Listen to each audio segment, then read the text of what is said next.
उत्तराखंड में अधिकारी अपनी ड्यूटी को लेकर कितने मुस्तैद हैं, इसका अंदाजा शायद ही किसी को हो। ताजा मामला भगवानपुर विकासखंड का है, जहां ब्लॉक अधिकारियों की बड़ी लापरवाही सामने आई है।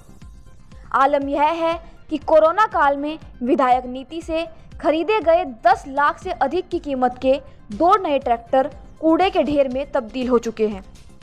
इतना ही नहीं, इन ट्रैक्टर पर अब कूड़े के साथ साथ पेड़ पौधे तक उगाए हैं। लेकिन ब्लॉक अधिकारी इस मामले से पूरी तरह बेखबर बने हुए हैं। वहीं ब्लॉक के बीडीओ आलोक गार्गी ने कहा कि ट्रैक्टरों को जल्दी काम में लाया जाएगा और उन्हें गांव-गांव में कूड़ा उठाने में लगाया जाएगा। हालांकि पिछले लंबे समय से एक खंडर में खड़े यह नए ट्रैक्टर पूरी तरह से कूड़े में तब्दील हो रहे हैं। लगभग 10 लाख की लागत से खरीदे गए इन ट्रैक्टरों का कोई वारिस नहीं है। फिलहाल ट्रैक्टर लावारिस हालत में दिखाई दे रहे हैं।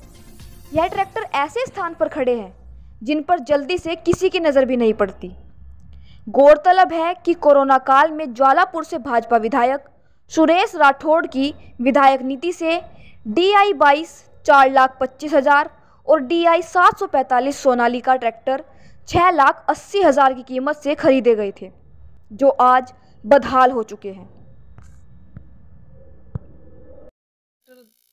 विधायक ज्वालापुर तत्कालीन विधायक सुरेश राठौड़ जी ने कुछ ट्रैक्टर ब्लॉक में दिए थे, लगभग 22 लाख का एक और 6 लाख के एक, जो मेरी जानकारी में आया है।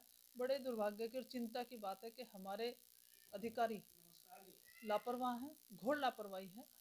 पैसे का दुरुपयोग हो रहा है। ये वैल्यू नहीं समझते कि विधायक निधि से दिए गए 30 लाख रुपए में बहुत सारे विकास कार्य होते हैं, तो उनका निश्चित रूप से पता लगना चाहिए वो किस कंडीशन में है। जो मेरे संज्ञान में आया कि उन पर घास जम गई है और वो मेरे ख्याल से कूड़े कचरे में ही बिकने लायक अब शायद रह गए हैं। तो अधिकारियों को संज्ञान लेना चाहिए और ऐसे लापरवाह अधिकारियों पर कठोर से कठोर कार्रवाई होनी चाहिए, जो अपनी संपत्ति की भी रक्षा नहीं कर सकते हैं। और वो सरकारी संपत्ति है कि ना निजी संपत्ति मेरी है ना किसी और की है।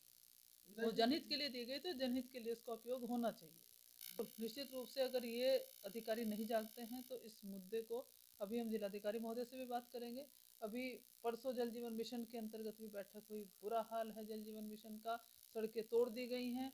हर मीटिंग में ये बात उठती थी, चाहे जिला पंचायत की बैठक हो, चाहे जिला योजना की हो, चाहे राज्य स्तर पर कोई भी बैठक हो, यहाँ तक कि विधानसभा में भी इस विषय में शिकायत की गई, हमारे द्वारा भी शिकायत की गई और इस मुद्दे को सूचना के तहत भी नियम के अंतर्गत भी उठाया गया। लेकिन आज भी आप देखिए जल जीवन मिशन का बुरा हाल है। लोगों को पर्याप्त पानी सही तरीके से नहीं मिल पा रहा है, न सबके कनेक्शन हुए। जो सड़कें तोड़ी गई थी आज भी उनकी मरम्मत नहीं हुई है। तो बता देना चाहती हूँ कि आपके चैनल के माध्यम से समय समय पर जनोपयोगी मुद्दे आप उठाते रहते हैं, उन पर संज्ञान लिया जाता है। अब प्रदेश को तो कोर्ट चला रहा है। अब माननीय न्यायालय के आदेश पर सरकार कार्रवाई करती है। अधिकारी जागते हैं, या तो कोर्ट केस में रहते हैं या फिर मीटिंग में व्यस्त रहते हैं। विकास कार्य की तरफ अधिकारियों का ध्यान नहीं है। ट्रैक्टर जो थे ये हमने इससे पहले कूड़ा निस्तारण और इसके लिए एडीओ पंचायत के पटल पर रखे थे। ग्राम पंचायतों के रिक्वायरमेंट के हिसाब से उसको दिए जा रहे थे जहाँ भी उसको आवश्यकता हो।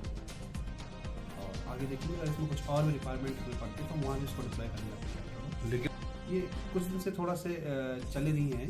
अभी इसको शीघ्र से दोबारा से काम में लिया जा रहा है। और अभी जो गांव में कूड़ा वगैरह है और इसको हम सोच रहे हैं कि दूसरे समूह वगैरह के लिए इसको अलॉट कर दें, तो फिर ये रेगुलर यूज़ में जब आएंगे तो फिर इस तरीके से इनकी मेंटेनेंस भी हो जाएगी फिर। और